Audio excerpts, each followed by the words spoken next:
तो झारखंड की सियासत में आज क्या होगा, यही इस वक्त सबसे बड़ा सवाल है। और ईडी की टीम जो बस पहुंचने ही वाली है हेमंत सोरेन के घर पर। अब सवाल यह बड़ा कि अगर सोरेन आज हो जाते हैं गिरफ्तार तो फिर कैसे चलेगी झारखंड में सरकार। प्लान बी क्या रहने वाला है, क्या लग रहा है मनोज्ञा? विपक्ष का एक बहुत बड़ा चेहरा है हेमंत सोरेन, और ये सबको पता है कि बंगाल से सटी उनकी भले ही सीमा हो, लेकिन जो विपक्ष का एक कोटरी चल रही है उस पर बहुत बड़ा असर होने वाला है। अगर मुख्यमंत्री पद से ये हटते हैं तो बैकअप प्लान तो पार्टी ने तैयार कर रखा है सरकार चलाने के लिए, लेकिन उससे महत्वपूर्ण होगा कि चेहरा कौन होगा। एक आदिवासी चेहरा होने के तौर पर, एक आदिवासी राज्य होने के तौर पर, जिस तरह से सबसे ज़्यादा आबादी वहाँ पर पिछड़ी जातियों की रही और जो सबसे बड़ा कारण था इस राज्य का बनने का आज से 20-24 साल पहले, उस पर बहुत बड़ा असर होगा। मैं इसको विपक्ष की एक कलेक्टिव राजनीति के तौर पर भी एक मौका देखती हूँ यूनाइट होने का, जो कि होता दिख भी नहीं रहा है। भ्रष्टाचार के खिलाफ, ईडी के खिलाफ बंगाल हो या बहुत सारे जो जितने भी अभी तक दल रहे हैं विपक्ष में, कांग्रेस हो, उन्होंने सबने इस्तेमाल तो किया है, लेकिन इस मुद्दे का इस्तेमाल मुझे ऐसा लगता है कि लोकसभा में बहुत बेहतर हो सकता था बीजेपी के खिलाफ, जो कि वर्तमान स्थिति में शायद हो नहीं पा रहा है। आशीष, ये तो दबाव है हेमंत सोरेन पर, जो सोर्सेज इंडिकेट करते हैं या तमाम जो घटक दल हैं झारखंड सरकार में रोमाना, उनका मानना है कि भाई ये इस बात का दबाव डाला जा रहा है कि किसी तरह से ये इंश्योर हो सके पॉलिटिकली कि इंडिया अलायंस में जो झारखंड के कॉन्स्टिट्यूएंट्स हैं जेएमएम, कांग्रेस और आरजेडी के बीच यहाँ पर सीट शेयरिंग ना हो सके। ऐसा पॉलिटिकल आरोप है कि अगर दबाव पड़ता है हेमंत सोरेन पे तो यहाँ पर भी इंडिया अलायंस को किसी तरह से एक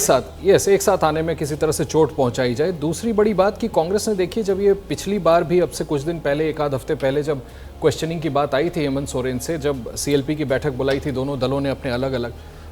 तब भी कांग्रेस ने कम से कम ये तय कर लिया था कि हम किसी भी सूरत में, तभी ये अभी जो हमने एमएलए का बयान दिखाया कि वो जिसको मुख्यमंत्री चुनेंगे हम मान लेंगे, वो नहीं चाहते कि किसी भी तरह से झारखंड की गवर्नमेंट डिस्टेबल हो, गिरे। जैसे अभी बिहार में लॉस हो गया है तो कोशिश ज़रूर होगी, लेकिन जो बड़ी चुनौती है वो ये चुनौती है कि कहीं ऐसा ना हो कि इस प्रेशर में हेमंत सोरेन सकम हो और उसका इम्पैक्ट इंडिया अलायंस पर देखने को मिले। क्योंकि अगर ऐसा होता है तो चारों तरफ से इंडिया अलायंस पूरी तरह से बिखर जाएगा और वो राजनीतिक जीत बहुत बड़ी बीजेपी और एनडीए की होगी। अभी तक जिस तरीके से घटनाक्रम आगे बढ़ा है विजय जी, ऐसा नजर नहीं आ रहा है शायद कि हेमंत सोरेन जो है वो झुकने को तैयार है। कल भी जिस तरीके की बॉडी लैंग्वेज, कल भी जिस तरीके का एग्रेशन उनकी तरफ से दिखाया जा रहा था, आपका आकलन? नहीं, नेताओं की बॉडी लैंग्वेज को बिल्कुल उलट तरीके से समझना चाहिए।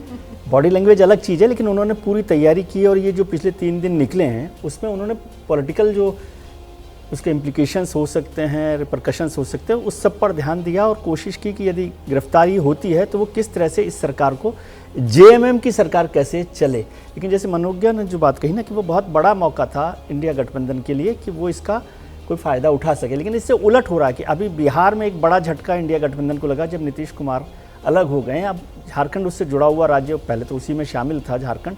और वहाँ पर यदि हेमंत सोरेन की गिरफ्तारी हो जाती है तो झारखंड में भी इंडिया ब्लॉक के पास कोई बड़ा चेहरा नहीं होगा उस लड़ाई को लड़ने के लिए। तो वो इंडिया गठबंधन के लिए वेस्ट बंगाल में ममता बनर्जी के अलग होने, अरविंद केजरीवाल के, भगवंत मान के नाराज होने और नीतीश कुमार जी के बाहर जाने के बाद हेमंत सोरेन की गिरफ्तारी, और यदि वो इस्तीफा देते हैं तो उनके लिए एक बड़ा चेहरा की कमी बहुत महसूस होगी, जिसका नुकसान इंडिया गठबंधन को उठाना पड़ेगा। ठीक है, इंडिया गठबंधन के लिहाज से नुकसान ये कि एक और चेहरा, बड़ा चेहरा वो कम हो जाएगा गठबंधन में साथियों का। जैसे ही घड़ी का काटा दोपहर 2:30 पे आए, बबीता जी का दिल सास बहू साजिश के लिए मचल जाए। और ये है इनकी बहू,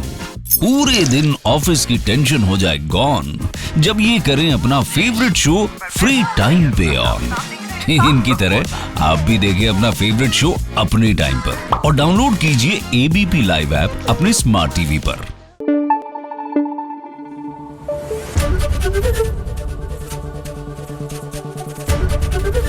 एबीपी न्यूज आपको रखे आगे।